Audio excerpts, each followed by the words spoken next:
Agencies under the Ministry of Information, Communication Technology and National Guidance that include Uganda Broadcasting Corporation UBC, Uganda Media Center, Posta Uganda, NITA Uganda, Uganda Communications Commission UCC, Media Council of Uganda and the Uganda Institute of Information Communication Technology this Wednesday held their inaugural meeting with the Parliamentary Committee on ICT, chaired by Budio Paste Member of Parliament, Engineer Moses Magogo.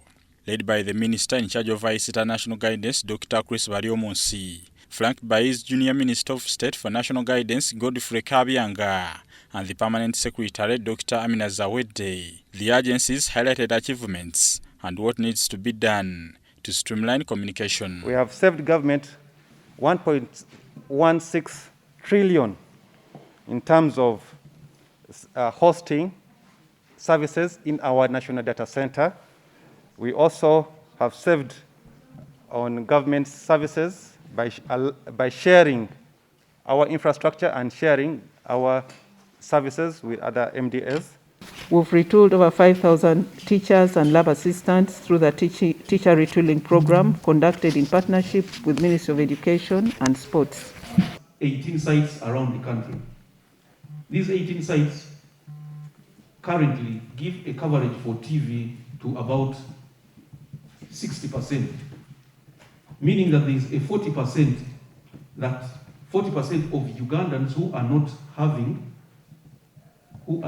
the privilege of having free-to-air TV. What is the implication of this? You find that now all Ugandans are accessing TV via the pay TV platforms. The Managing Director UBC, Winston Agaba, told the committee that since the 10th Parliament, they are yet to receive the required funding to expand its radio footprint to the underserved areas. The 11 FM stations we run actually do not give national coverage. Honorable members here from the Sebei region, Kapchorwa, Buku, they listen to radios in Kenya. This is an area that was raised in the 10th Parliament. Money was appropriated.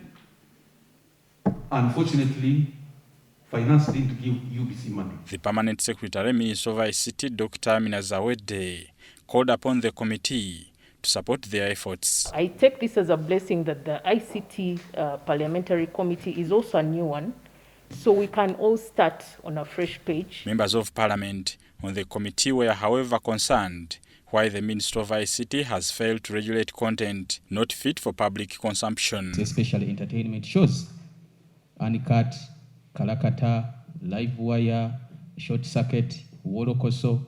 For lack of a better word, these channels are not doing a service to most of the people that are viewing them. For reasons best known to anybody, they are actually attracting more viewership. Why? Because some of the shows, there's episodes in these programs are vulgar and obscene. For this week, our children and us, the adult ones, are fed on stories discussing about the private parts of a person called Irwasa on TV.